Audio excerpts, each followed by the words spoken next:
Di, talaga sa huli nila. Isda mo ko mong kuha niyang boy. Kita. Bilang nga. Bantod, oh. Kita wala ng bantod lahat. Kira na kami ng Bilang nga. bantod. Bilang nga ng kuha mo. 1, 2, 3, 4, 5, 6, Ito na ano. 13, 14, 15, 16, 17, 18.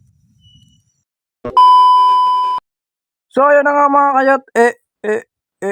Dolo for today's video. Good morning, good afternoon, good evening.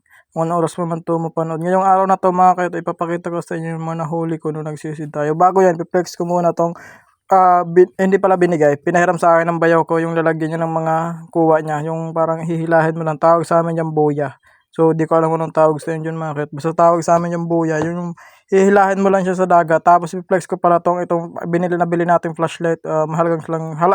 Halagang 250 lang siya sa TikTok. TikTok, baka naman natin sponsor. Wow! So ayun, maganda siya kasi nilalagay mo lang siya dito sa may agtang mo, tawagin sa amin, o forehead. Tapos, hindi ka na mag-gasol, di mo nahahawakan yung yung flashlight mo para lang, yun.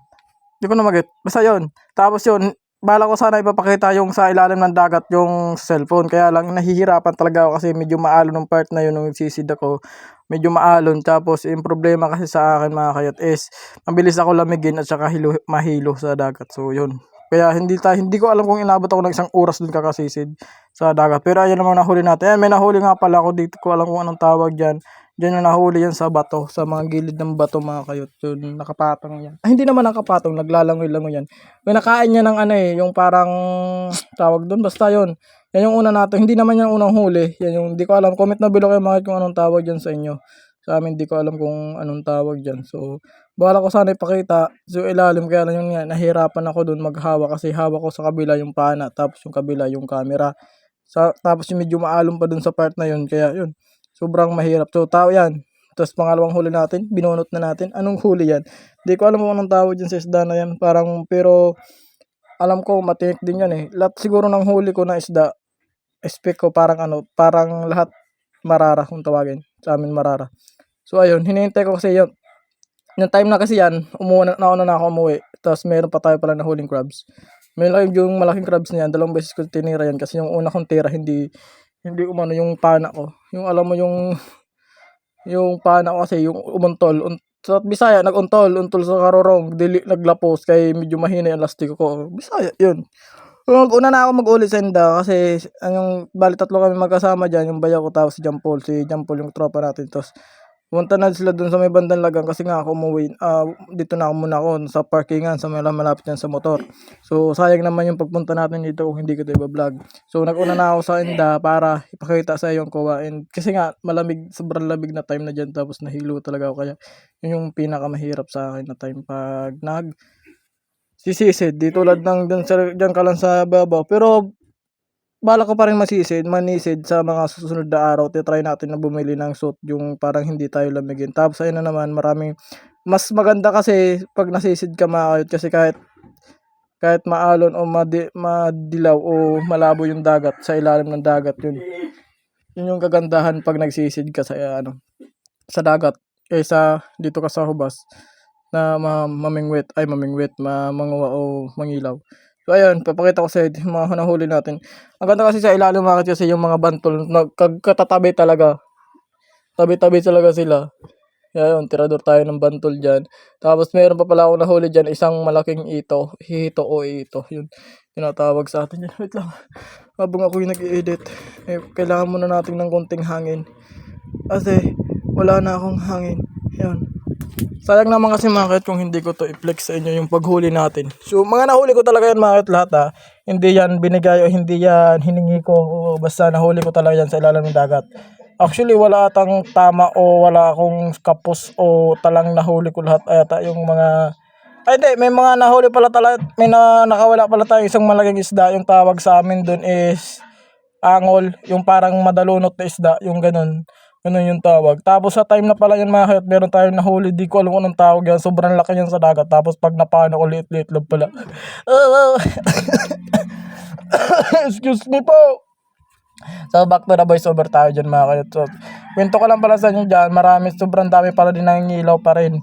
hanggang sa ngayon. Pero di ko alam parang sa mga susunod na araw o parang habang ina-edit ko to ata, di ko na alam kung parang pinagbawal na ata muna yung pangilaw. Di ko alam kung bakit kasi natingga tayo, hindi muna tayo nangilaw ngayong araw, mamaya hindi tayo mangingilaw kasi kahapon nangilaw tayo, tapos mamaya hindi tayo.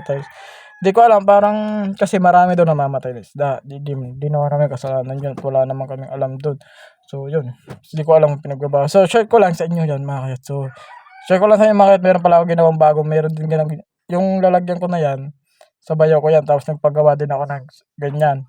Medyo malaki-laki dyan. Tapos, meron din, may darating tayo ng bagong mga pana, bagong alambre, bago lahat para mas maganda kasi yung mga gamit ko na yan hinihiram ko po lang. Hinihiram ko lang kasi wala nga. Dati meron kasi ako mga gamit na ganyan, yung pampana. Kaya lang, yun nagkawala kasi parang hindi na rin kami namamana or nangingilaw that time. So, yung parang napalibarasaan or nawala. Tapos ngayon ay pumagawa na naman ako ng bagong kulata or bagong pana. Tapos paparating na rin yung mga gamit doon para maganda yung setup. At nahihirapan pala ako diyan kumuha mga kayat, gawa na yung mga isda nga niyan is sobrang masakit talaga yan makatinik. Alam mo yung palagi ko nang sinasabi sa inyo, pag natinik talaga kayo diyan, sus, mas gusto niyo na mas mapapauwi kayo nang hindi niyo pa gustong umuwi. Parang gano'n. Lahat yan nahuli ko marara kung tawagin sa amin. Di ko alam kung ano mga tayo no. Medyo madami-dami na rin huli natin. Hindi pa ako inabot siguro ng 1 oras dyan sa pagsisid. Kasi nga yun, mabilis ako mahilo. Sabi kasi ng tatay ko baka daw masyadong mahigpit yung antipara or syrup na ginamit ko sa ulo. Kaya mapapahilo ka talaga. Tapos oo nga, siguro yung gano'n, mahilo ka talaga pag sobrang higpit yung antipara mo na gamit o goggles.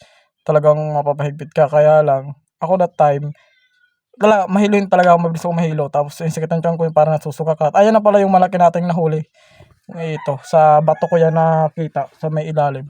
Mabuti lang at hindi siya masyadong malikot or hindi siya, alam mo yung ano, yung pag flashlight mo tatakbo agad sila. Yan, hindi masyado. So, yun. 2 beses pinana ko yan. Yung una kong pana dito siya sa may ulo ay nakita yung puti-puti na yan. Tapos ikot-ikot na siya kasi di ko alam kung bakit ikot na siya. Tapos yun, pagpana ko ulit, yun, nahuli natin siya. So yun, sa mga susunod na araw mga or mga gabi kasi di ko alam, parang binagbawal natin yung pangilaw muna dito sa aming lugar. Di ko alam kung bakit. So sasama tayo sa bayaw ko, so masisisid tayo ng mga balat.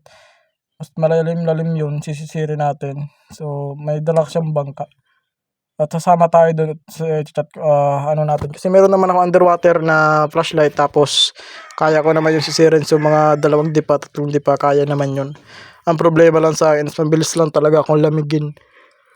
Mabilis lang lumamig yung aking katawan. Comment na below kayo mga kayot kung ano yung magandang suot kapag sisisid. Ang karamihan kasi sinasabi nila kailangan daw fit yung damit mo, yung parang fit na fit, tapos meron daw yung parang suit talaga na para hindi ka masyado lamigin. Yun. Balak natin bumili nun pag may pera. Bibili tayo nun kasi mas maganda yung ganun mga yung nakasisid ka sa ilalim na mas matagal o mas abutin ka ng 4 na oras, 5 oras doon sa ilalim. So nakababad. Ako siguro yung maximum ko lang nababad sa dagat. Siguro mga 2 hours. Wala na nga, sobrang lamig na ako nun. Mabilis talaga ako lamig, yung problema sa akin. Hindi ko alam sa inyo. Meron pala tayo nakuhuling isang angol, baby angol. Angol tawag sa amin dyan, mandalunot. Pero pag sa dagat, yung sobrang laki na. Yung sa goggles, hindi ko alam.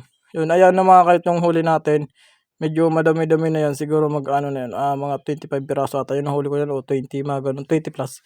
Kasama na yung sahang. Tapos 2 sahang kasi, o 2 crabs yung nahuli ko dyan. Tapos yung isang sahang kung tawagin sa amin. Hindi ko alam kung anong tawag sa inyo sa sahang. Wait lang. Excuse me po. So ayun, meron tayo na naman nahuli. 2 pa lang nahuli kong ganyan. Bali 3 kasi yan. Yung isa, hindi ko na mas malaki-laki sana yun. Kaya lang hindi ko nakuha sa dagat. Kasi nasa lang siya sa ilalim ng dagat. Tapos sa gilid ng bato. Tapos ayun, pagkagilid ng bato, pupunta na sila dun sa At ayan na naman. Pero mas marami talagang huling bantol. Kahit dyan, maraming huli akong bantol o stonefish kung tawagin. Dami kasi sa dagat, tabi-tabi pa, tsaka medyo malalaki. Mas maganda sila, talaga, medyo malalaki sila pag sa ilalim ng dagat. Tulad dun sa medyo mababaw, hindi doon sa ilalim magkakatabi yan. Mga minsan tatlo magkakatabi-tabi. Tatlo, dalawa. Bihira lang yung isa. Ikaw. At dumagang ka bracelet ka. Ano ka? Sabi ka na daw. Kanina pa ako di. Ginawa mo? Salamat. Bakit daw? Malulaon nga ni. Kung dili ura ka na kabot ni daha. Ura ka na kabot ni magpabalik. Nag-video. Sayang man, wala ko ka-vlog. Bakit daw? Parang magpunta mamana laki. Kita ko dito. Di. Palagi sa huli nila. Gusto mo ko sa'yo mong kuha niyang boy. Kita. Bilang nga. Bantol. Oh, kita wala ng bantol lahat. Sira na kami. Bilang nga. Bilang nga ng kuha mo. 1, 2, 3, 4, 5, 6, Ito na ano. 13, 14, 15, 16, 17, 18.